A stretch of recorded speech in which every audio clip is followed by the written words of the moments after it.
And now, a board game review from me, Joe Sallen. You're watching the Sallen Coefficient, a new and nuanced approach to board game reviewing by a core gamer for core gamers. Ever wondered what they mean when they say fun, or good, or bad, or awesome? At the Sallen Coefficient, I will tell you more to help you make up your mind about whether or not a game is worth your time. Sponsored by Game Surplus, bringing the world of board games to you at GameSurplus.com.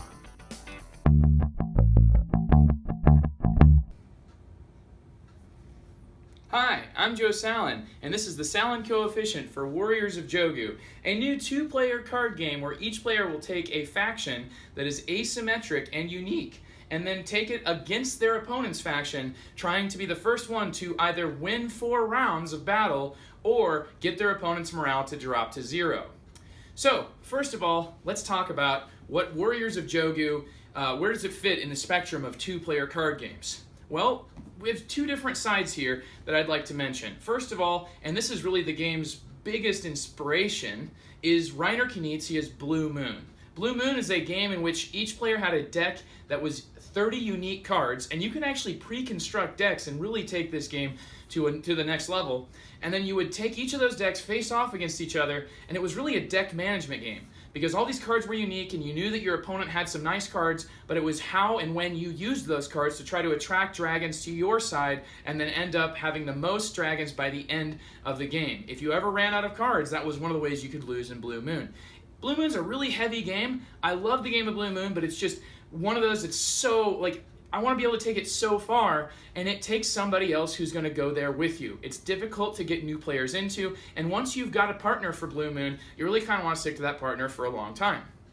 Now, on the other side, there are two-player card games, and I know that this game isn't just a two-player card game, but Warriors of Jogu reminds me a bit of this game, and brace yourself, Smash Up. Now, Smash Up is a game that I wouldn't really enjoy playing or really ask to play because I find the game to be a little bit too random and too based on the decks that you put together, and then you end up just sitting there staring at all these cards and reading your cards, and then finally things happen, and it feels like you just didn't have all that much control. And in general, I don't feel like the designers have much control over the experience that players have. Either you're going to be screwed over by the cards that you're drawing and that you're not drawing the right combination of what you need, or you're going to feel like the combination that you or an opponent has is just so strong that there's no competing with you.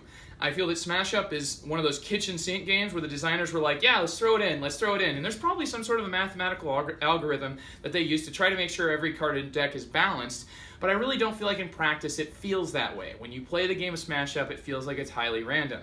Now, Warriors of Jogu involves to a certain extent, the type of design closer to Blue Moon, but then it has an accessibility component that makes it feel more close to that sort of Smash-Up idea. But it doesn't have the high randomness that Smash-Up would have. And let me explain what I mean by that. Each deck is composed of 40 cards. These 40 cards will have anywhere from 5 to 7 unique cards in the deck in varying proportion to one another.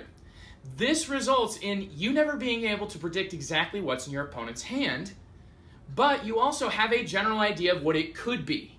Blue Moon's a great game, but there's like 30 unique cards. I mean, some of them are functionally the same. You'll have a general idea of which ones will be really good and which ones your opponent's going to be preparing to play, but it has a much more of a feeling of like you sort of jockeying around and sort of planning out your round in advance and saying, I'm going to play this card here, then this card here, then I'm going to play this card next, and that's going to lead to my opponent believing that this is my battle location, but they're not really going to know. So, what I mean by battle location and the way that the game is played is that each player is going to take this deck, shuffle it, 40 cards, always the same of their specific faction. They'll draw 7 cards, and then starting with starting player, play a card on a location. You can never exceed the magic number of 10 for added up strength on both sides. And at the end of the round, when a player passes or when a player is out of cards and is forced to pass, then what you'll do is you'll take a look at where the battles are being fought. Each player has a deck of 10 cards, 2 copies each of 5 different battle locations numbered from 2 through 6. you draw one of those cards, and so you know what one of the battle locations is going to be, but you don't know what your opponent is drawn. And so ultimately, you're trying to deduce which battle location your opponent is actually going to be fighting in, while at the same time cloud that from your opponent so they try to waste some of their actions going to places that really don't do anything for them. By the time the round is over, what you will do is you'll look at the battle locations, and then each battle location will be worth strength times location. So basically, if you have 5 strength in a location, and that's a location is number 3, you have 15 points. Now you'll do that in all the different locations and compare your total strength. What this results in is each round you're sort of trying to do math in your head and see, like, okay, if I can get over to here, he might have me by 4 in this location, but if I can make up for that over here, I can actually still win.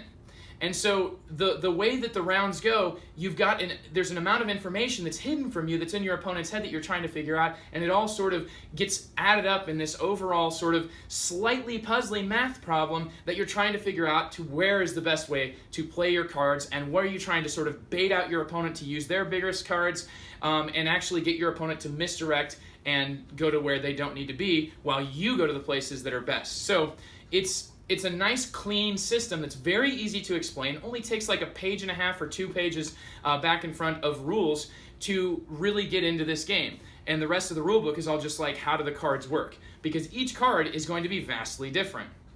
So overall, this game gets me to a place that I really enjoy being, which is that sort of, okay, my opponent just did this. Was that because this is true, or is this because they want me to think that this is the battle location? Is this actually the battle location, or are they just looking to misdirect? Is it a bluff? Is it not?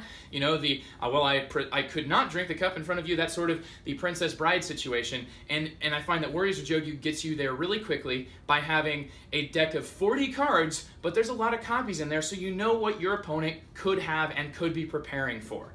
I really enjoy that part of it. The biggest component to Warriors of Jogu, and that's what I'm going to spend the most time on in this review, is the unique factions in the game. There are 5 unique factions. That means that with this box, there's essentially 20 different matchups that you can do right out of the box.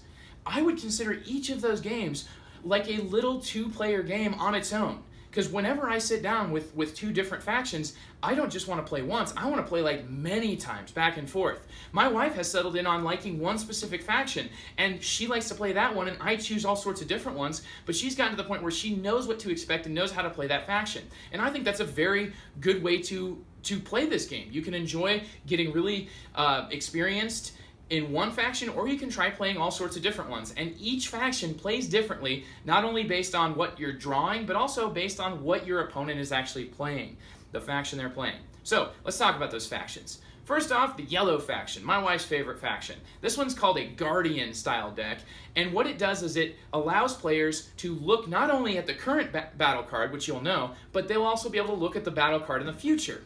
So you'll be able to know what's going to happen in the next round. This especially combos well with a card that lets you put a token on it so that it does not leave the battlefield at the end of every round like all of the other cards in the game. A very cool sort of combo there that you can get going, where you can sort of misdirect your opponent for this round and get them to try to commit a whole bunch of their cards when you were really just preparing for the next round. There's some cool stuff there. There's also cards in the deck that allow you to make a battle location not score, so just cancel a battle location, and there's another card that lets you make a location into a battle location without it actually being one of the drawn battle locations at the beginning of the round. So these lead to players always being kind of careful about the specific number of strength they have in a location, so that way you can't just play that card that cancels it being the battle location and ruin their plans. So, and it also makes that the 2 location deck, you're always sort of like, is he going to play the card, or is she going to play the card that's going to make the 2 location into a battle location? There's a lot of cool things going on there. Finally, there's some very strong cards in the deck, but they have caveats. They can only be played in certain locations that are dictated by the card, and there's one that once you play it, you have to reveal to your opponent what your battle location is. Don't want to play that too early. It gives your opponent way too much information early. So that is the one that my wife absolutely loves. I think it's really cool to see how it plays against all the other decks. Other decks have different feels to them. There's 2 of them that I would consider the sort of bluffing misdirection decks. One of them is called the Gang of Mibbits, and in this Gang of Mibbits deck, you're going to be playing low value cards, and then some of them will actually allow you to move around other cards, or will be moved when your opponent plays in a specific location, and so it's just all about misdirection. You're even playing cards that let you draw cards back into your hand, and you can do this in the middle of a round, so you can draw more cards. Yes, you have lower valued cards, but you can draw more. You can also recycle cards from your discard pile into your deck. So it's just got a much more free-flowing, what cards are in your hand is never going to be fixed throughout that round when you're playing the Gang of Mibbits. And where you're playing is not necessarily where your cards are going to end up. The other misdirection deck is more of a pure bluffing deck called the Agents.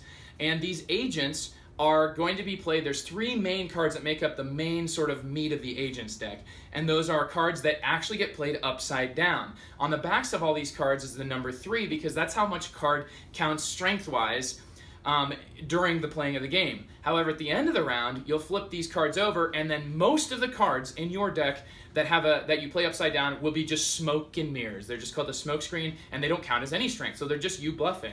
But some of them have 2s and even 4s, and so you'll be trying to play these ones, but not let on to your opponent that you've actually played that very high valued card. Lots of misdirection. Also has the ability for you to mill through your opponent's deck and draw cards right out of your opponent's hand. So if you see your opponent trying to work towards a strategy in which they're going to play a lot of cards, and then they're sitting on one card that they're waiting for the right moment to play, you could play that assassin card and then just pluck that card right out of their hand, and their entire plans have been ruined. So there's some cool stuff going on there. Like I said, a lot of pure bluffing and misdirection as well. Of the next decks, probably the most advanced deck, and one that you really want to understand before you play against it, is the Engineers deck. Normally, you can never exceed the value of 10 whenever you're playing onto the board. However, when you play the Engineers deck, the Engineers have to be played early, but later on in the round, you can then exceed the value of 10 by playing these constructions, these towers. And the towers will have different effects that either let you bomb out your opponents or just have a really high value. And so you're going to be playing Engineers to try to get your opponents to think that that's a place that you're going to turn into a battle location, and the math of the game, which is what's really solid and what you're always considering, is kind of messed up because you can go over that 10 number. The last deck it's difficult for me to really describe it because there's different things going on. Some of the effects allow you to like mess with your opponent's morale and your own morale, and other effects, and my favorite single card in the game is contained in this deck, and that one is the highest card in the game, a Strength 7. That's right, the capacity of a location is 10 for both players, and one card is a 7. So when you play that card, it just seems like it would be super impactful, too impactful for your opponent to react to it. But here's the really cool thing about it. That card says on it that your opponent gets to choose where it goes. So you're setting up this whole round, and then you have to hand that card to your opponent, and they choose where it goes. It's a very cool concept and something that really leads to you planning out your rounds in advance, and I really appreciate the way that deck works. So anyway, these 5 different faction decks, it might seem to you that like 5 doesn't seem like a ton, especially if you've played Smash Up and there's like, 5 would be a tiny expansion, but the design here, imagine that each of these decks are sort of like big slabs of marble. And I would say that in Smash Up, that big slab of marble maintains its form as just a giant shapeless slab of marble in terms of development-wise, because you really never get down to where you can really see what that deck is supposed to do, because you always have all this fog of war in terms of what you're drawing and what other cards have already been played. It just feels to me like nothing has really been developed or nothing has been fine-tuned. Whereas the amount of slabs of marble is significantly lower in Warriors of Jogu, but each one has been meticulously chiseled to the point where it works well with the other decks in here, and by itself functions as a fun, interesting, and accessible 2-player card game. So, if any of that to you sounds interesting or good, check out Warriors of Jogu. My pictures and whatnot that you'll be seeing throughout this are not final pictures. The actual game itself will have some more completed components. Most of the artwork here is final, but just so you know, not everything is final in terms of components and artwork. Thank you very much for watching the Sallen Coefficient. I'll catch you on the next video.